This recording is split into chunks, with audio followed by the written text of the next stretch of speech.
Ride one time for your mind.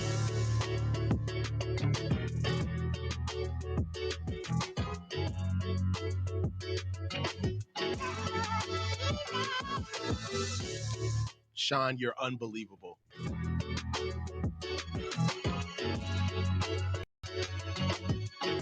Ride one time for your mind.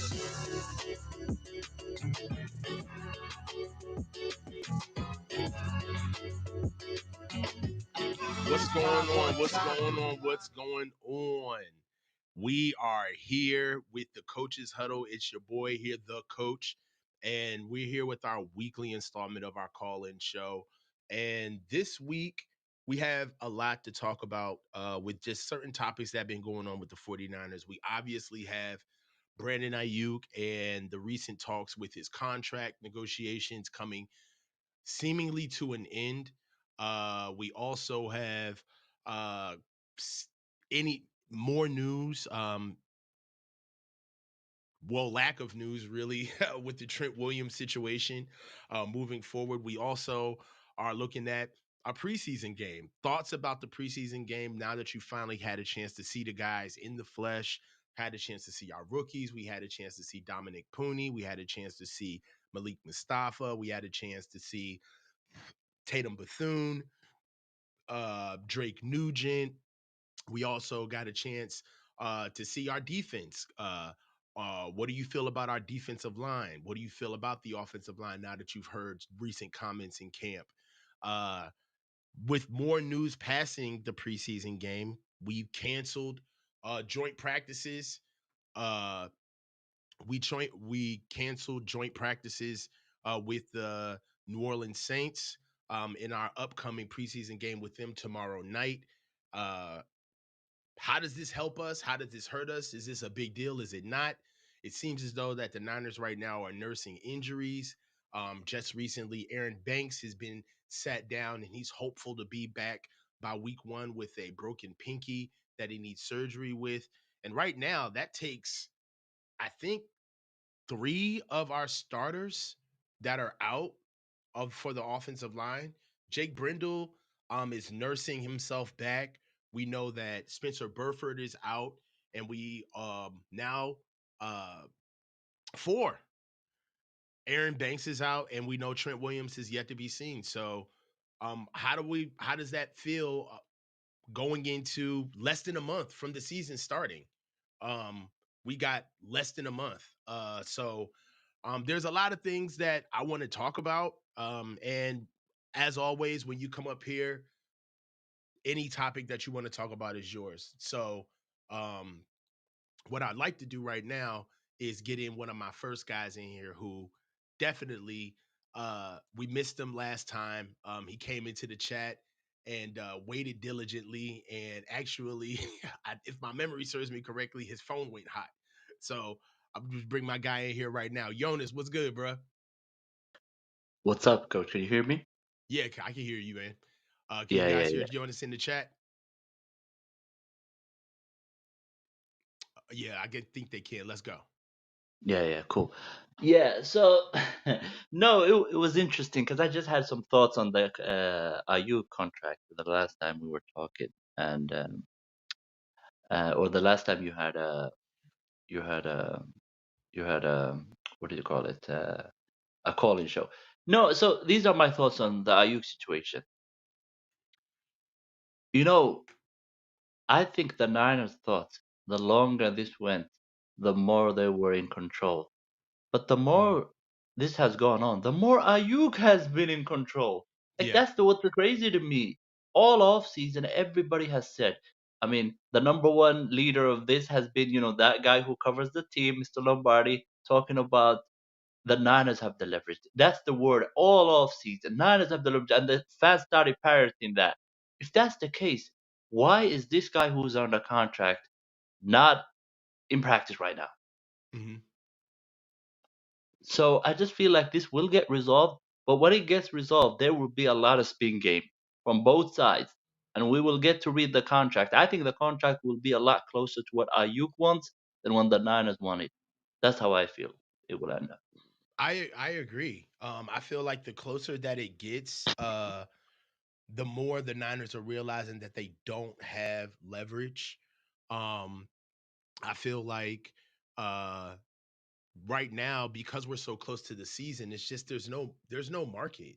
There's just no market to be had. And that's not even really the Niners' fault in a sense. The only thing that you maybe can fault them for is uh n- choosing to shop at the wrong time. Like, you could have did this, you could have did this much quicker it before the draft. Everything that's happening right now could have happened within the draft, before the draft period. And if you think about it, in a sense, it really did. They offered Brandon Ayuk. He didn't like the offer. Brandon Ayuk seemingly countered. The Niners went and saw if they could go kick the tires on a couple of guys in free agency, see if they could trade for some guys. They put Brandon Ayuk out there for some fielders, like in a soft market thing. Because if you remember, correct me if I'm wrong, but I feel like there was a time at the beginning of the season, not the beginning of the season, beginning of the year before the draft, where there were reports that the Commanders were asking about Brandon Ayuk, or that the Niners had been trying to get talks with the Steelers. I think I remember hearing that, but at the time, the Niners were denying it, and everybody else was taking it as, well, the Niners can't stop the Commanders from asking. The Niners can't stop the Steelers from asking. But really, they were really shopping him then. Yeah, and what I feel like is that the Commanders, they put a stop to this. They asked that first time. The Niners said no, and I don't think the Commanders have been involved since. But the Hmm. Steelers have not stopped. The Steelers came back, and I think the Steelers think that they can get Ayuk at a bargain price. That's not going to happen. Like, that's just not. You have a team who traded away their first round pick that they spent three first round picks on just a year ago. You think they could take this PR hit? I just don't think that, because Purdy at least kind of made people forget that pick, at least for a while. Who's gonna make the fan base forget about Ayuk not being on the team? Chris Conley, Jawan Jennings, I love him, but Ricky Pearsall, who's gonna make him forget? Nobody. And really, I don't honestly, I think that if they don't find a way to make this a PR positive, then they're really not doing their jobs. Because think about it. We're desperate too, as in the fans, right? So Yeah, as bad as this has gotten, the truth of the matter is that 99.9% of the fans do not care how any of this shakes out if Brandon Ayuk is suited up on Monday Night Football against the Jets. Can we agree on exactly. that? Yep, we agree Like, on that. all do we not agree that literally all will be forgiven? Like, it'll be like, Yeah, all right, it was crazy, but you know what? Like, if let put it like this. Let's say he signs, right? All right. And he's playing week one. And I do a call-in show talking about how the Niners are stupid. They shouldn't have done this. Like, oh, the Niners look so bad. Let's have a call-in show about the implications of how the Niners look in the NFL. Dude, do you not know that I will get flamed? Can you imagine that, chat? Like, coach, what the hell are you talking about? We yeah, play the Jets tomorrow. So yeah, really, in my opinion, if they don't find a way to make this look good, even if they caved on everything, so what? We're yeah. not gonna care. Who's gonna care if Trent Williams and Brandon Ayuk are playing with the Y- Jets? Depending, and Yeah, who's gonna really be talking about the money? yeah. I Nobody. mean, I see Maxim's comment, and I kind of see his point, but it's the same thing we said about Trey Lance trade last year. Did anyone think about it when the season started and the team started playing? Like, everybody kind of, it was kind of out of sight, out of mind, as long as the team is playing and playing well. So I feel like no one will care if he gets paid 30, I don't know, 29, whatever. Anyways, I don't want to take too much more out of your time, but I just No, wanted to you're comment. good, bro. You're good No, no, because you yeah. waited so diligently last show, bro. No, no, You're it's fine. okay. It's okay. It's okay. I get tired of my own voice too. It's much Nah, better to you're listen good. to others. So, about tomorrow and tomorrow's game, I don't think too many defensives. Maybe they will play a few drives and all of that. But the thing that I want to see tomorrow is, in a real game against, assuming, the number one defense of the Saints. I'm just focusing on the receivers. I don't even care about the O line. I just want to see the receivers, are they winning? The O line could lose every rep. I want to see the receivers, and if the things we've been hearing about practice are true or not. Because tomorrow it's going to be like, I think Jovan Jennings is going to play, Mm-hmm. Debo, and all that. So I just want to see how that looks in against the number one defense of the other team. 100%, man. I mean, I would love to see how we're gonna go up against the run as well. I want to see what the defensive line is gonna do.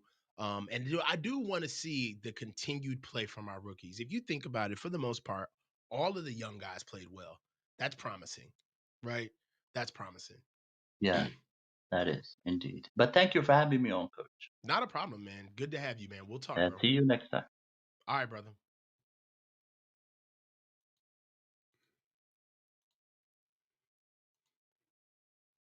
Get my man up here, bro. You ready for me, Marcos? All right, bro. Let's transition in. What's going on, bro? What's going on, man? How you holding up? Good, man. Good. How you doing, man? I'm good, man. I'm good. About to go do these last minute shopping for my little girl and just Okay, okay. So talk to me, man. What you got for me? How do you feel about the latest news? What's your take on BA? What do you got for me? We got a game tomorrow. yeah, honestly, to be honest, I mean I'm looking ahead. I think we should sign BA and just be like, you know what, just move on from Trent. Uh just that's my honest opinion. Um Kyle Shanahan's still a young coach.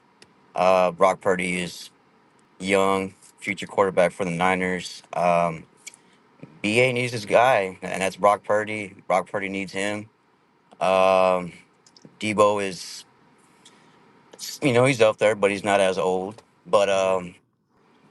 we got to look ahead. I understand we're in the Super Bowl window, but uh, we got a lot of talented guys that need to step in and that need reps, and there's a lot of potential in our team. So let me I'm glad you went here, Sean, because I don't know about like tell me why you want to move on from Trent. This is an interesting topic. Tell me why you think we should move on from Trent. I feel like Coach Shanahan is holding grudges. You know, he's not willing to let go. You know, he's not willing to see what he's got outside of you know Trent. Hmm. Kyle Shanahan has never been like a developmental coach. He's always wanted to just to have vets and that already just know how to just come in and play instead of developing um, guys that has potential. And sometimes we don't see those guys and we just let them go. Um, you know, I was just watching the Texans game, Alshar, Hmm. and man, baller. And I feel like, I'm just thinking ahead. You know, I understand we're in a Super Bowl window and we want to get that, but like, by the looks of trading camp and all that stuff, like it's like 1 foot in, 1 foot out, Hmm. Hmm. and you know, Hey, look. So look. I don't want to step. I don't want to step on your knowledge right now because you're really giving good insight, Marcos. And I'll tell you this: there is gonna have to be a rip off the band-aid approach. I'm agreeing with some of the comments. There is gonna have to be a rip off the band-aid approach with Trent. There's never gonna be a perfect time. And dare I say it from sounding like a Monday morning quarterback, but if there was a time to do it, it was this year. It was with this draft, with all of these tackles in this year's draft. So I feel like the Niners did miss their window in a sense of trying to honestly approach this the right way. And what they got for it is Trent. I feel like his motivations have changed. I agree. I agree with this comment from everyone's worst nightmare that Trent is playing for the wrong reasons. He's playing for the money, or he's playing for money, not a ring, no more passion or drive. Too old. I get it. I Yeah. get it. I feel And like Trent doesn't want to go to camp. this was the year, like you said, Coach. Heck, a stacked draft of O lines, and you know, we just missed opportunities. I'm not sure if that was the GM's call, Kyle's call. I'm not drafting O lines this year, but man, this was a stacked year on O lines. It's just I don't know, man. There's just seems like He's they're just gonna, living in the present. and that's what I'm saying. This is I agree with both sides. I agree with Trent Williams is arguably one of the best offensive linemen in the NFL. All right, Oh that no, that's no, no doubt about it. No no doubt doubt about it. about that. No, we're No doubt not here about to it. talk crazy now. All right, we're not We're here not. to just we ain't talking about like a nobody. So we understand this is not some old guy who we finally need to get off of our books. This ain't that. Right? So we're going to give him his respect. But at the same time, when are we going to realize that that money and that money can be spread out throughout the team to actually get a better offensive line? Right? Or Straight when are up. we going if we are going to do it, when are we just going to bite the bullet and understand that, all right, are we really going to go 1 year, one and done with Trent? So now we got to rent him out every year for guaranteed money. He's going to have us hostage like that. That's what we're doing. Right. That's a So high risk. it's high risk. It's high It's a high risk. risk.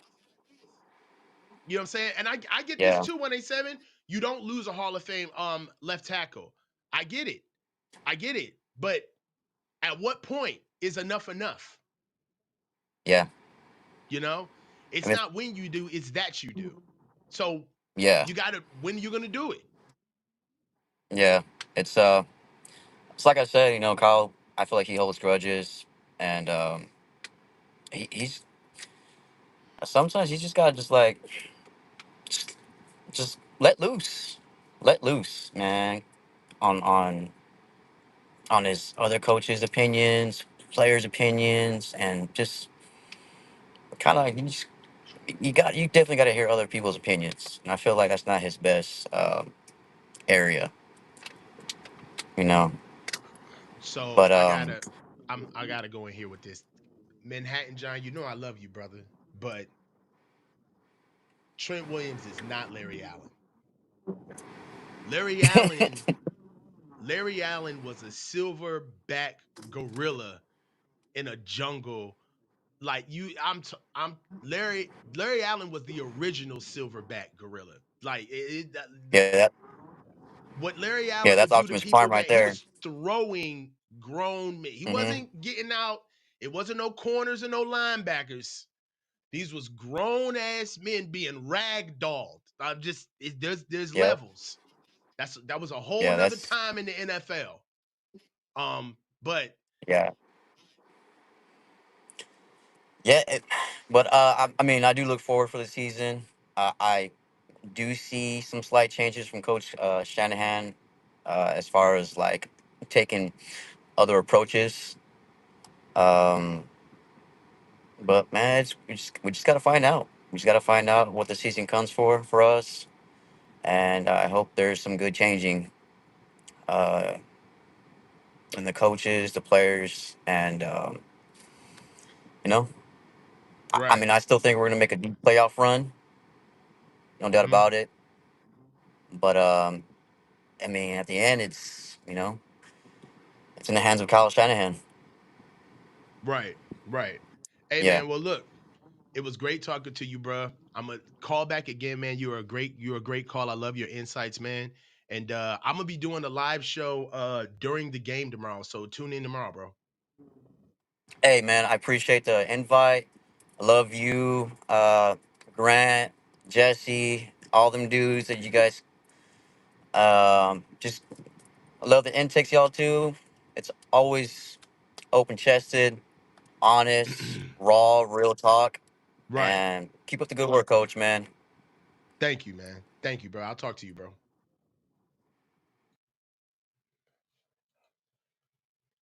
What's good, brother?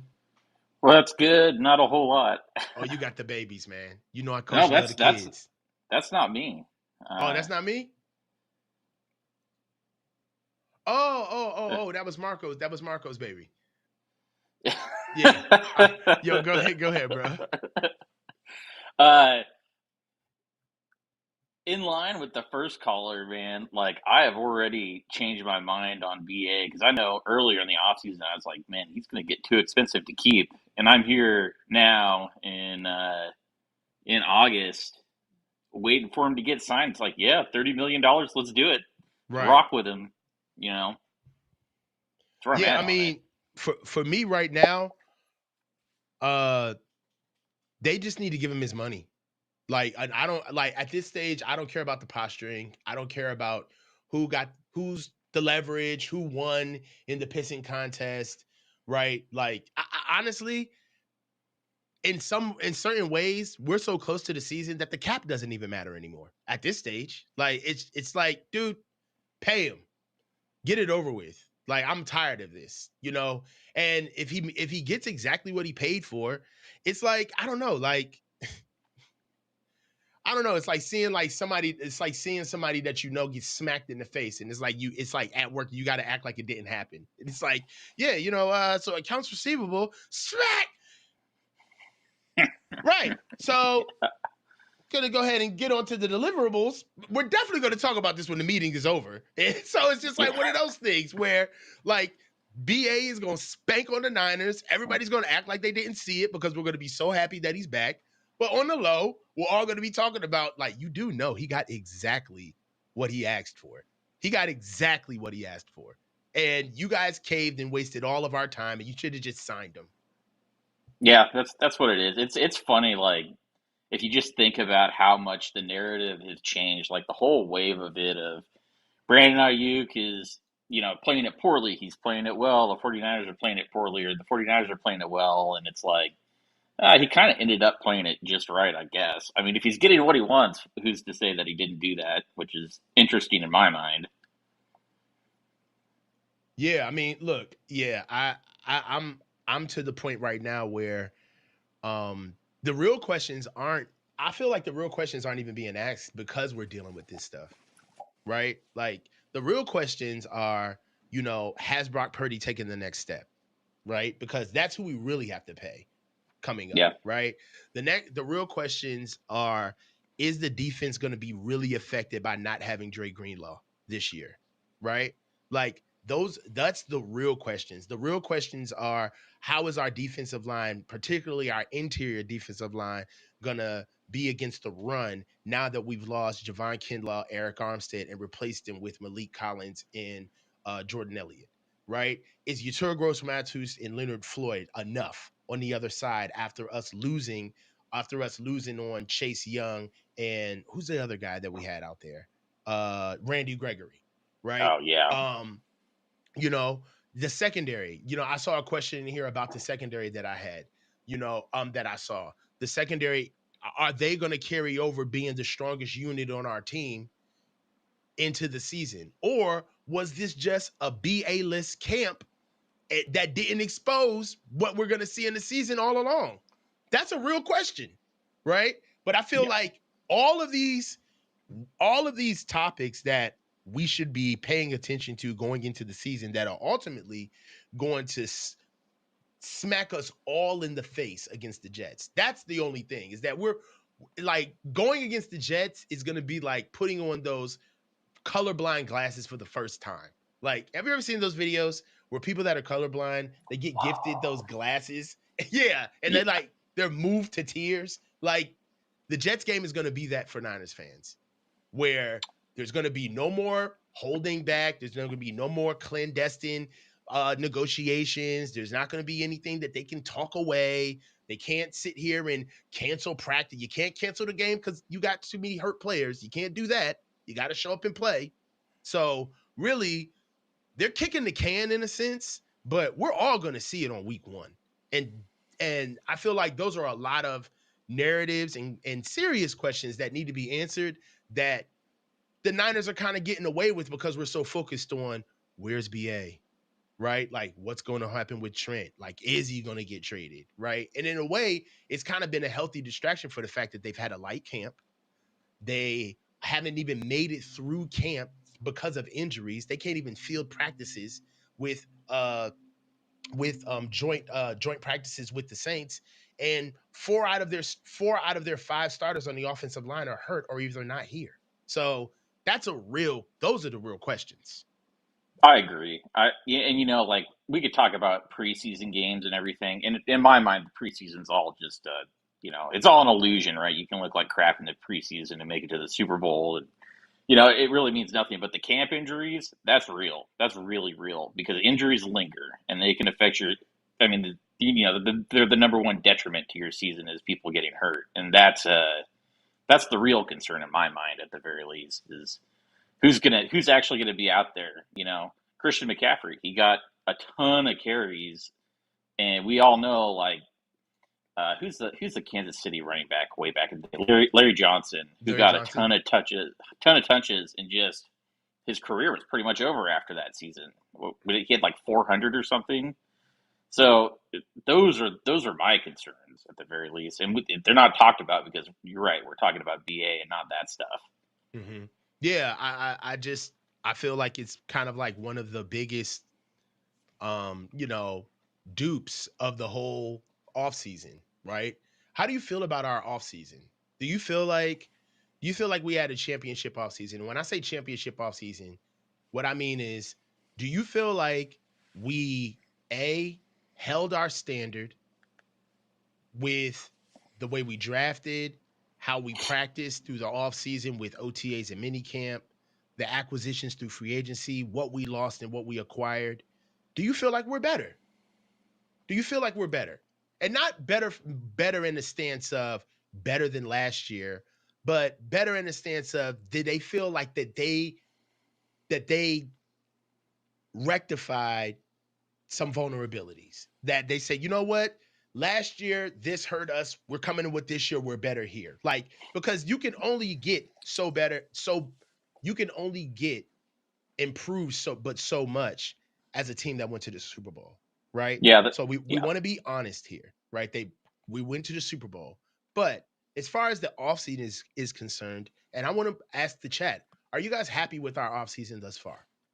Do you feel prepared going into the season? Do you feel prepared?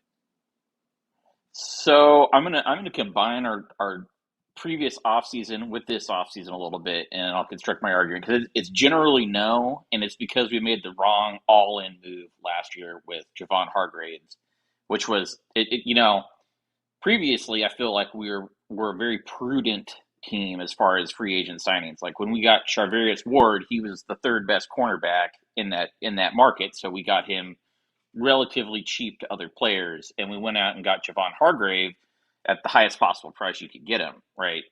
And so now what we're seeing is, 2 years down the line, we have Javon Hargrave, who, if you had signed him for, I don't know whatever, like a middle contract would be, like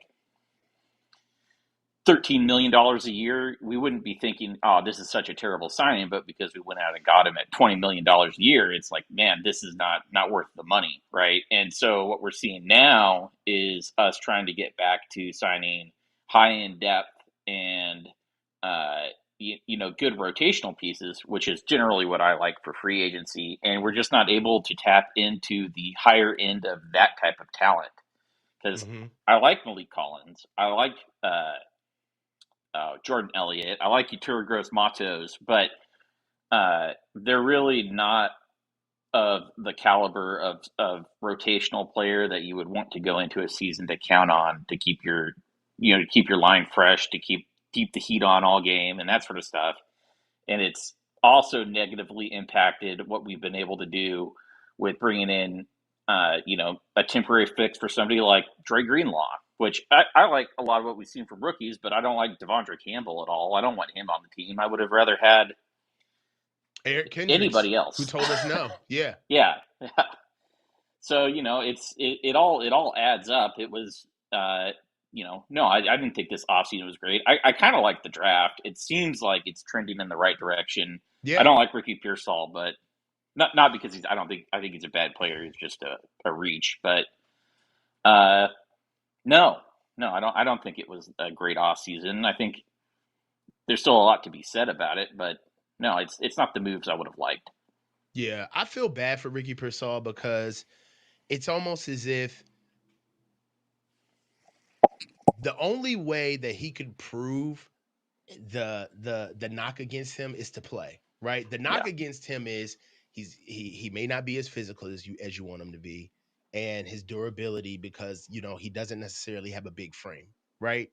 And if he would just go out there and play, right? I feel like a lot of the fans would just be able just to have the consistency, a lot of fans would just give him grace. Like, he's a rookie. We don't really expect that much out of him, but he's here. He's available. And that's kind of like was the big question mark about him anyway. So that seems to be proof, a concept right there. And then maybe he could sprinkle in some return duties. And I think Ricky Pearsall, and this still can be like this, it could have a very good rookie season where all of us, we're very forgiving. You know how we are as fans. Once the season starts, we're all on the same train.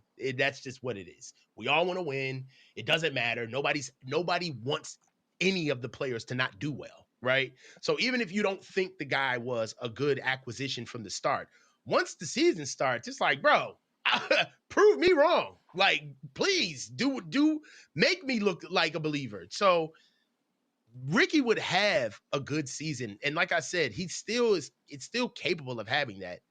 But the problem is that out the gate, yeah, he's not like out it's the hurt. gate. It's like, oh, come No on. availability. Out the gate, getting hurt. Out the gate. It's like, bro, come I'll, on, I'll, man. I'll tell you this too. Like with BA coming back, I really do like like the concept, the idea of having two high chemistry targets with Brock that are going to be where they're supposed to be every play. I really do like that. It sounds great. It's just, are you going to get that? I don't. Right now it doesn't look like it. You know. No. I mean, I just, yo, yo, yo, Big City Man is stupid. Yo, you stupid. Nah, I mean, I I that's why I feel for the kid because he really to say that he's bad is disingenuous because we haven't really seen him do anything yet. Right? So he hasn't been out there enough. And for the reps that he is taking, they're trying to roll him out slowly because they are nursing that injury. So who knows, man? He could really hit his stride and, prove us all wrong, which is what I'm hoping for. But quite honestly, bruh, I need more cowbell. He ain't giving it to me, bro. He is not No, giving it to me. not yet. Yeah, my general attitude with like the draft too is like until they're really a bust, they're on my team and I love them, right? Like I unabashed, I'll defend them to the end unless I'm having like a real football conversation. But if an outside fan comes in talking about the team, it's like, no, Ricky Pearsall's great. I don't care what you say. Yeah, of Uh, course, right. Like it's uh, like little brother syndrome. It's like, yo, he's my annoyance. yeah, That is exactly. outside of that, don't touch him. Yeah, yeah. I could say stuff about him. You can't say anything about him, and you just go sit in your corner over there and ignore me. Yo, Dale, this is cold hearted. No one would call him anything if he wasn't our first pick of the draft, bro. Come on, man. Look. This is why I defend Ricky because I know that there is this ravenous like angst where they are waiting to pounce on this kid the moment it is proven that he was a reach. Because right now, it's given reachable. It's given reachy vibes. It's Oh, given reach. it's a reach, regardless of whether or not he's good. Like whether or not he's a bust in the first round doesn't mean he's not a reach because you could have had him in the second round, right? Like that's the reachiness of his draft pick isn't going to change. Whether or not he's good will change our perception of it, I guess. But there's different players we could have had, The and still Pearsall had package. Ricky. Yeah, yeah. I mean, I'll tell him. I'll tell you this. It'd be interesting because we're gonna sign BA. If the bottom falls out and we don't sign him, it'll be just like, what the fuck? That it But it can't happen at this point. It would be such an implosion. uh, it. Let me. Perceptually, I mean. Okay, let me ask you this. would it be beyond would it be beyond the Niners to try to pull that off though? No, I mean, you know no, what I'm saying? Like they would still, I still got them trying to pull it off no. if they wanted to. So okay, The nine. If there was ever an organization that says like we're doing what we want and we don't care, even if it goes against conventional thought, it's the Niners. Like we traded up to number 3 without knowing who we wanted to draft. I'm aware. I'm aware. We I could mean, do we've it, got some whammies on the but books, man. so let me run this by you. So I went through Spot Rack and I looked at all the wide receivers trades back from 2000, back from like 2010 to get an idea of what they go for. And if we can't get, first of all, it can't be just like a third round and some change because we can just let BA go and get that with a compensatory pick, right? Like Right. that is the bare minimum. It has to be more than a third round pick.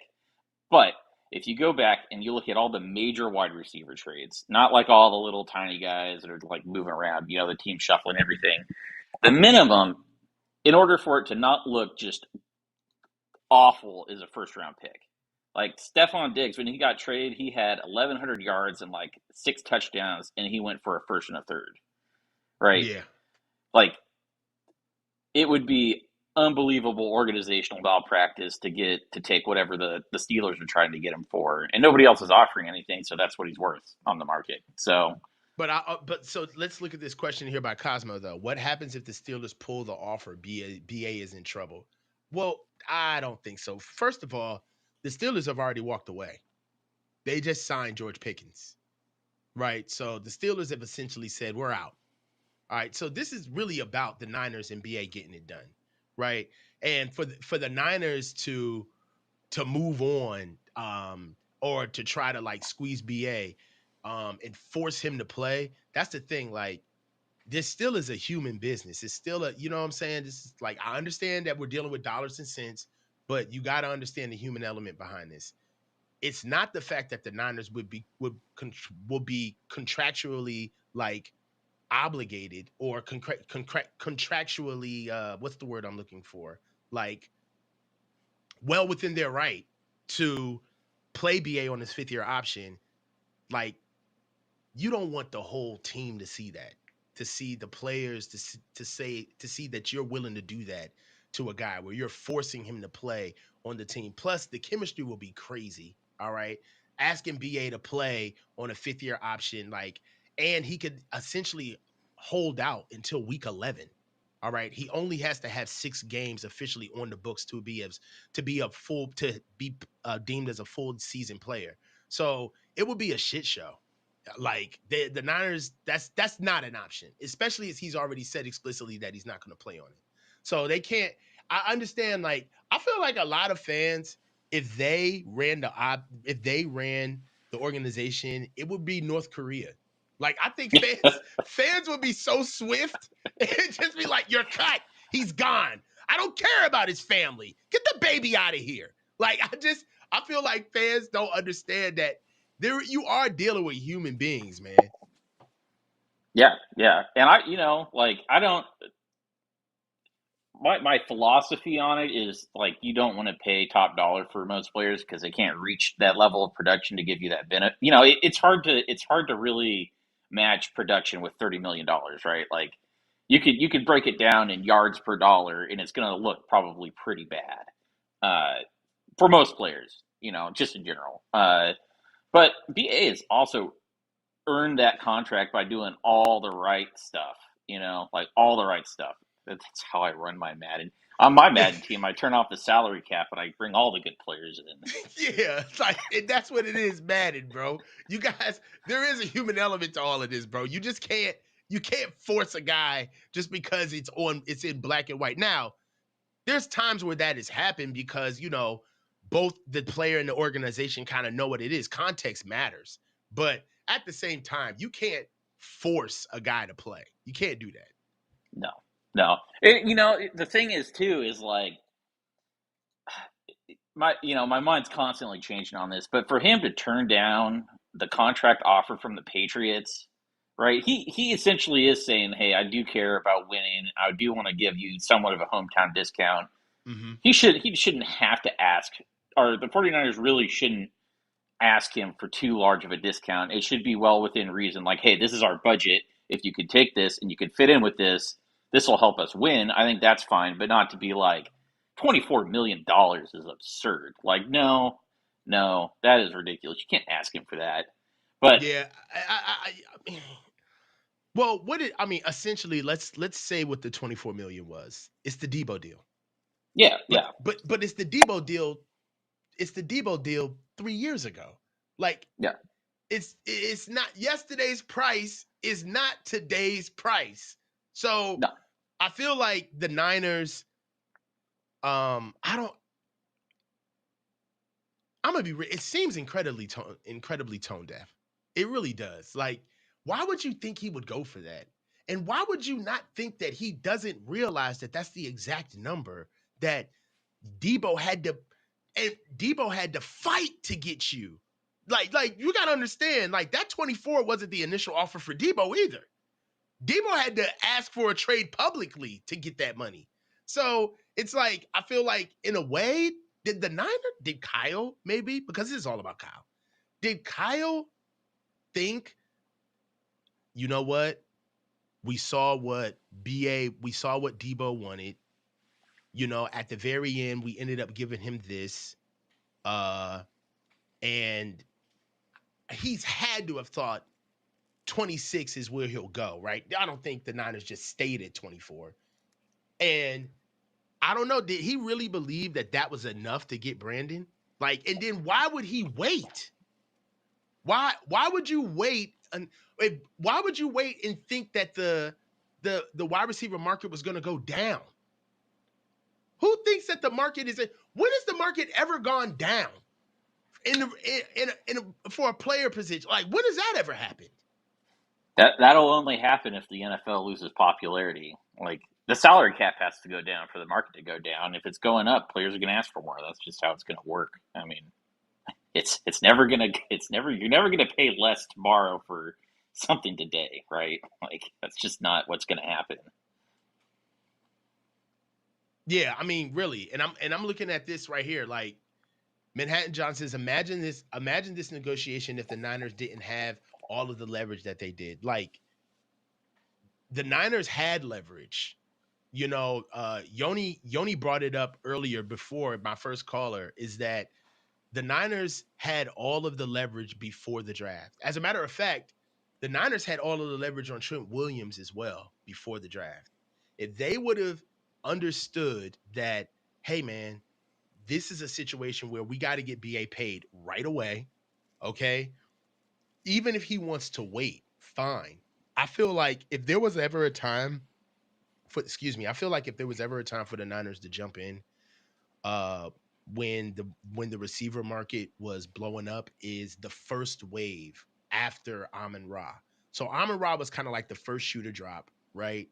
And then like that second wave came when Jalen Waddle got paid that 28 million, right? And I think that was the time when Jalen Waddle got paid for the Niners to come in and say, okay, let's negotiate. And at the very least, we know that 28, we can treat 28 like our ceiling, right? Because we just know what Waddle got paid. Then we can come in with 26, maybe 27. They probably would have got BA to sign, because at that time, I think the Niners had offered 24 and they didn't talk to BA for like 3 months. So it's like the that shows that this is all being moved by like one person. Like, how did you have that many people involved the in the negotiations and like nobody reaches out? I do feel like, and then also there's the personal side of this that I feel like this contract negotiation has exposed, uh kind of like the farce, that's the good cop bad cop farce that's been played with the rest of the guys. I think BA kind of like blew right past that. Usually in years past, what you get is it's all about Parag Marate and his algorithm of how he, thinks the players should be compensated. And it's kind of like, well, that's a little disingenuous because Parag doesn't have anything to do with football. So how outside of knowing how the cap is constructed and how his contract would lay on the cap, like what is Parag Marate's real contribution outside of that to football? To football, right? The conversation of football. Nothing. Nothing, right? So then you have to say, oh, well, it's John. John's the one that's necessarily not, playing hardball, this, that, and the third. And it's like, yeah, that could be true. But at the end of the day, every time John gets put on the slab for anything that he does, what is the number one contingency that comes up all the time? Well, you can't ultimately blame John because Kyle hired John and Kyle answers to John and Kyle is final say. So if Kyle is final say, then when we hear all of these negotiations that end up getting brokered by Kyle to come in at the end of the day and swoop in with Debo and have the conversation, and that's how the deal got done. Or Trent in the 11th hour, he's about to sign with the Chiefs, and Trent calls Kyle, and Kyle's the one that comes in and they get the deal done. I feel like that was the track that kind of happened at the beginning of camp where there was quote unquote the meeting with Kyle and BA. And I don't think that meeting went well, that first meeting with Kyle. And I think that BA let Kyle know, like, I know it's been you all along. I know you don't think that I'm worth this, but you're going to pay me. And you're going to pay me because you gave it to Debo at the time when he wanted his quote unquote market value. So you're going to give me mine. Yeah, I agree. I mean, I also think that like with his attitude, like Kyle's attitude towards BA and the doghouse stuff, and just all the personal stuff between them, all the drama and whatnot. Like I think there's like a need for mutual acknowledgement of how much they need each other, and Kyle is probably not willing to do that, and I don't think BA is willing to back down on asking for that. Like, hey, I am a really important piece of this offense. I am your chemistry piece with Brock Purdy that allows him to be a processor and be really good. You need to essentially tell me that I am that person and that you need me. And doing that through money is often how it works out in the NFL. But it's like Kyle needs to tell BA you're really important to what we're doing, and BA needs to be like, yeah, well, part of the reason why I had such huge efficiency numbers is because I'm in an offense where I can get really good looks, but at the end of the day, they both need each other, and Yeah. that's they both need each other. Brock needs that person that can go downfield, that he can just kind of huck it up there, get it out almost immediately, and know that BA is going to be down there, down the field, ready to catch the ball in a way that nobody else on the team can do. And I think it's really that simple, and that they should just get over it and move on with their lives, and let's go win some games. To Yeah. put it in simpler terms. Yeah. Yeah, yo, Dale, you are nuts. Yo, Dale is a sinister motherfucker, bro. Uh, Yo. Yo. I had some jokes about Mike Vick and underdog fantasy, and I didn't want to get into that. I mean, hey, whatever floats your boat, man. Whatever floats your boat, baby. I mean, everybody got to make a living, dog. So That's look, right. but I will say, I, I'll say, you know what, Dale, you killed me because here we go. Uh, this is a question, like a comment like this. I wonder, from Eric Dane says, I wonder if Trent asking for a new contract has affected the Aiyuk negotiations.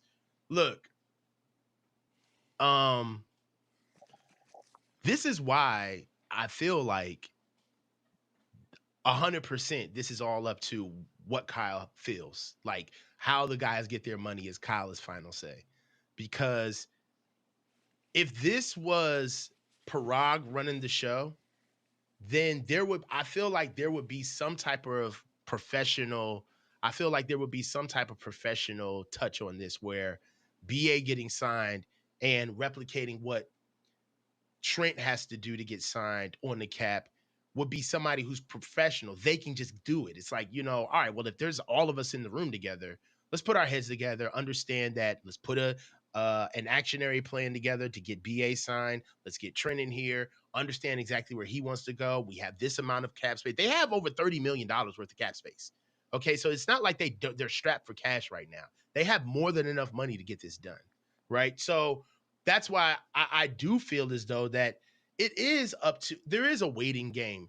There is something to this, right? So um I do feel as though that there's a possibility that BA is not getting his deal, it took so long for BA to get his deal because they didn't have any contingencies on what was going to happen with Trent.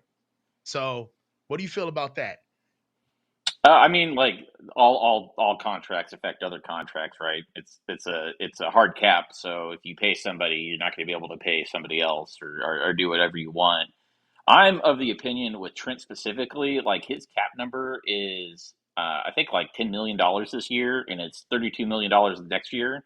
What I would like to do with him, especially since you can sign VA and lower his cap number this year, is to find a way to move his cap number from next year into this year, like pull it up. Mm-hmm. Give him you can. I think you could reasonably justify making Trent Williams the highest paid non-quarterback in the NFL for one season and not really have it affect. You can actually make it with the way that it's set. His contract is set up right now. You can actually make it so that you could pull back some of his future year cap numbers. I think into this year, almost doing the rollover without doing the rollover, and give him his money now, and then have it where Brandon Ayuk is a bigger hit, in the future years, and have it set up that way. But yeah, I do think Trent is impacting how they view that money because if he's doing a hold you hostage situation, how can you budget for a big name player? Yeah, I agree, man. Hey, 100%. And you know what? I love your calls, bro. Please keep calling in, man. You know what I'm saying? I'm gonna get my man JC Montana up. I'm gonna holler at you real quick, PDX. Real quick, boys. Let me get in here and get a super chat. I got a super chat, 9.99 for my guy Manhattan John. Thank you. Love the content, but I hope Coach does get his bag from sponsors too. Yes, man. Sponsors are dope, bro. Sponsors are dope. I just thought that the comment was funny because the wave right now is, I mean, come on, guys. We know the wave right now is betting apps. Like, you know what I mean? So everybody wants to get sponsored, bro. Like, I would love to take betting sponsors. I'm not above it at all. So no shade to my brothers who are actually getting that bag and getting to it. It is what it is. But you know, and then also I seen my man in here, Dale. Look, I would do manscaping, bro. I'm well groomed. The beard is always tight. The fade is always on point. So you know what I'm saying? We can do the manscaping. We can do grooming, couple of hair products. I'll keep it tight. You know what I'm saying? Couple of skin products. I know you see me, the glisten. I know you see the sheened up. You know what I'm saying? So hey, JC, you ready for me to get my guy in here? What's going on, bro? How you doing, man? Oh, you're muted. You're muted, JC. One sec. Oh, I hear you. You good? You hear me? Yeah. What's up, brother? How's it going, man? Long time caller. I mean, long time listener, first time caller. Uh-huh. Um, just getting Love on it. here, man. Just to give you your props. I mean, I've listened to you since day one. Your knowledge of the game is pretty awesome. It's good to hear your perspective on the O line, the D line. I mean, I love hearing you chop it up, and whenever you have your guest or you're a guest on the show, I mean, it's always a great show, man. So just wanted to get on here, give you your props, your flowers. I know you rarely get them. You're always getting hate from the comment section, but you're always doing a great job, man. Thank you, man. Thank you so much. And you know what? And the thing about it is that I actually do feel the love, man. I feel the support. But most of all, I feel the responsibility. I want people who have been, supporters of mine to see the growth. You know what I mean? Since the first time I got on with Grant to where I am now. And, I understand that a lot of what I'm doing right now is an example to have a lot of people understand that, look, I'm no different than you guys. I was in the chat. I took a coaching career that I had in college and in high school, and a coaching career and a football career that I had, and I was DOA. Like football was just I was literally a fan, and it took the fandom of the Niners, understanding, seeing the support of fans and seeing how like, yo, this is like really a thing where my insight from my background and what I've done has propelled me to this, and it's only because of you guys. So like I'm humbled, man. Thank you. Thank you so much, bro. Yeah, man. Whenever you start talking about the O line and what they do, how they do things, it's like it's good for us to know because as a fan, I mean, I used to play ball too, but it was just like high school ball. But Hmm. whenever you talk about it, it seems like you know what you're talking about, and I always enjoy that part of your conversation. But I mean, I don't have anything else to say. Just give you your flowers. Say I'm just a fan of the show, fan of Grant, Larry, Jesse, Ryan, everybody, man. Everybody has their own point of view, and it's always good to hear everybody's perspective. And some are right, some are wrong, but at the end of the day, it's entertaining. So that's really what matters, right? 100%, right? And that's I'm so glad that you get that. Is that it's really, the excuse is football, right? The excuse is the Niners, but really this is just a human experiment. Like we're all just sharing our thoughts with one another. We're all sitting here connecting with one another. We get to know each other. There's people in the chat that like calm me down when I see them in the chat because I know their point of view. There's people in the chat where I know when they come in here, they're going to get at me. If I'm slipping a little bit, they're going to be, and I love it. I love it because I get it. You see what I'm saying? Because I get it. Everybody serves a purpose, right? So look, bro, like I I don't even really take bad takes personally because I understand that we're here for a bigger reason, and the excuse is football, right? So it is what it is. I don't know why we're having a blue chew conversation in the chat right now. See, this is why you love the chat because we're sitting here having great conversation, and then we're here going on and on about blue chews and Viagra. So it's awesome. I do have a question before I let you go Sure, sure. about training camp. I know you said it was your first time training camp, right? Mm-hmm. What was your experience like meeting like I don't know if you met them before, but like people in the realms of like if you saw, let's say Lombardi, like all these content creators, meeting, Mm-hmm. seeing them in person, like what was your take on seeing these people that we all watch in person? All right. So are you ready? Okay. This is the first time somebody's asked me this. So, all right. Number one, so let me start with the conversation that I feel like most people want to hear about. Me and Grant. So when I first met Grant, I was in the chat, right? And me and Grant, as you know, we started our show, the coaches meeting, but our relationship was literally what you saw on camera. We talked a little bit on the phone. We talked about Niners, and then boom, we would do pre-show, do a show. That's it. He's got a life. I got a life. I'll talk to you on next Thursday, right? Then it grew, right?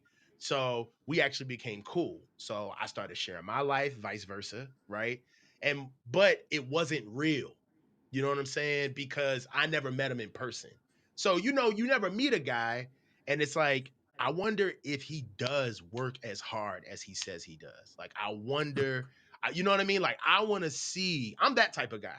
Like I got Yeah. to see it for myself. I can't no hearsay, bro. So I when I first saw Grant at practice, the first day of practice, I couldn't find him. Right.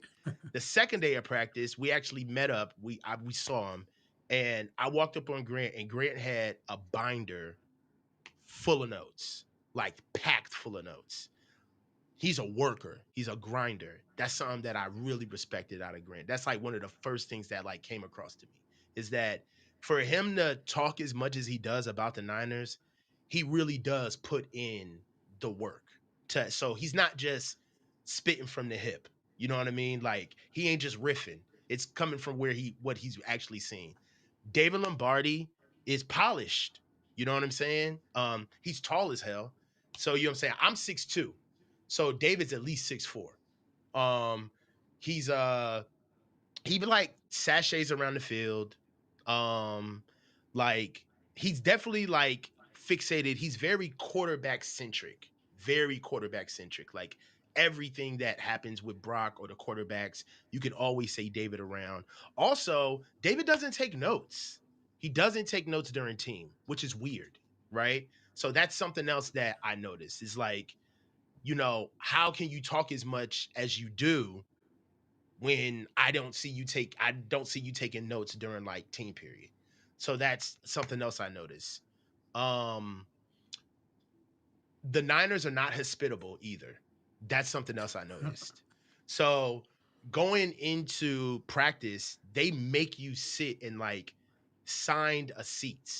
assigned seating. So when you come in, it's bleacher seats, but you can't just walk in and go to the top. Like, dude, we're tall. I'm a big guy. So we're not going to be standing in front, standing up all the time. So for the most part, it's like, bro, we might as well just go all the way to the back so we can stand up and see everything.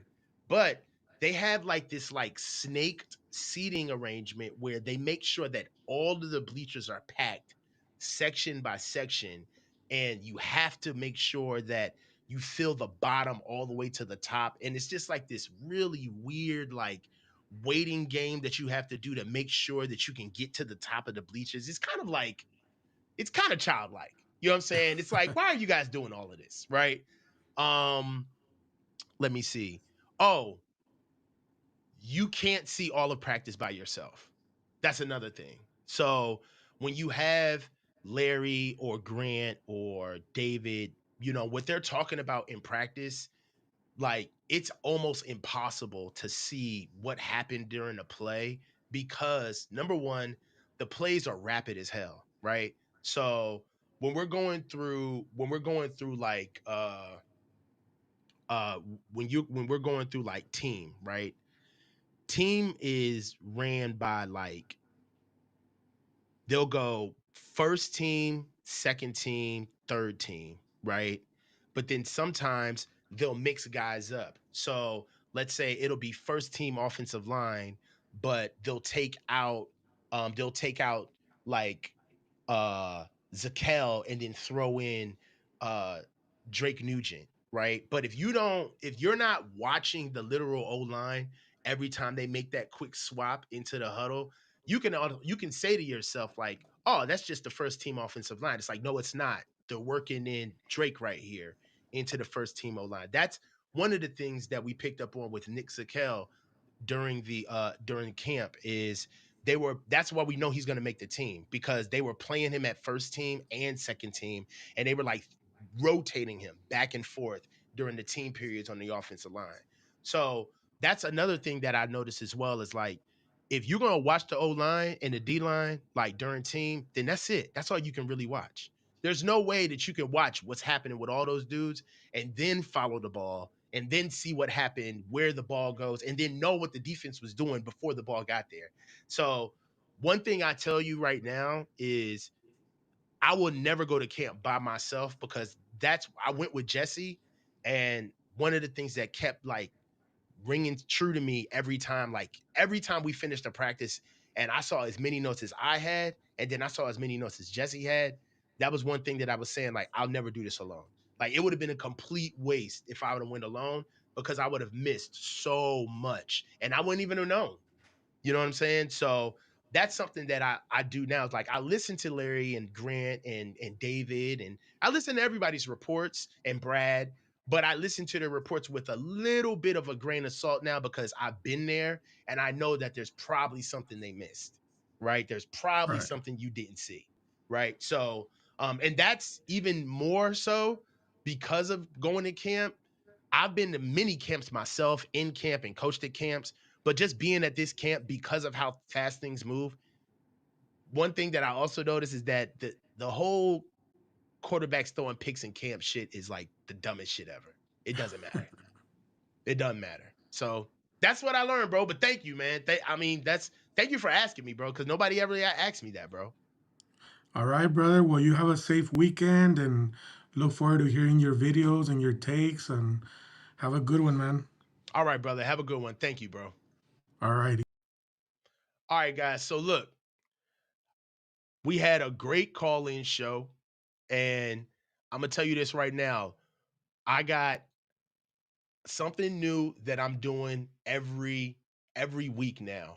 So check me out. Uh I did a live show during the preseason game last week. and it went well. And I asked people in the chat if they wanted me to keep doing it, and they said yes. So what we're gonna start doing is last year I used to do the walkthroughs, right? And you, yo, Dale is a dick. Yo, shut up. So, so I used to do the walkthroughs before for my pregame. We're still going to do the walkthroughs during the season. I'm going to do the first walkthrough for the last preseason game of the year just to kind of get the shakes out. But I'm going to do the walkthroughs. Then what we're also going to do now, moving on, is I'm not going to do post game shows anymore.